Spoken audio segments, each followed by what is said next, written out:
ছোটবেলার কথা। একা একা হেঁটে বেড়াতাম সেই গাছের পাশ দিয়ে, কতই না সুন্দর দৃশ্য।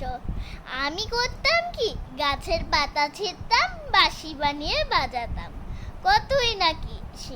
আর ফুলের গন্ধ শুকতাম, কাছে যে কতই না আরাম লাগতো। আর যদি বৃষ্টি বর্ষা হতো, ছুটে বেড়াতাম সারা জায়গা দিয়ে, ফুল ফুটতো দেখতাম, কানে দিতাম, অনেক ভালো লাগতো তখনের কথাগুলো। আর এখন এই জীবনটা যে উদাহরণ হবে, জীবনও জানতাম না আমি। এই জীবন কবে উদাহরণ হয়ে গেল আমি জানতি না। আমার ছোটবেলার স্মৃতিগুলো কতই না সুন্দর দেখতে লাগে, সেই সুন্দর দেখতে দেখতে অনেক ভালো লাগে। কিন্তু আমি এখন এসব কেন দেখতে পাই না? মা গো মা, ধন্য তুমি, আমায় দিয়ে এসব কেন করালে? আমি কেন ধন্য হতে পারলাম না? আমি কেন এসব পাই না?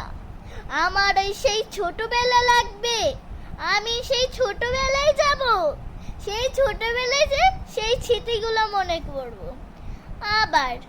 তা তো আর হবে না, একবারও যখন বড় হয়ে গেছি, পরেরবার কি হয় না। তখনের কথাগুলো মনে করতে করতে কখনই যে ঘুমিয়ে গেলাম নিজেও বুঝলাম না। তখন ঘুমিয়ে যাওয়ার পর উঠে দেখলাম কি, ও আমি সেই স্মৃতি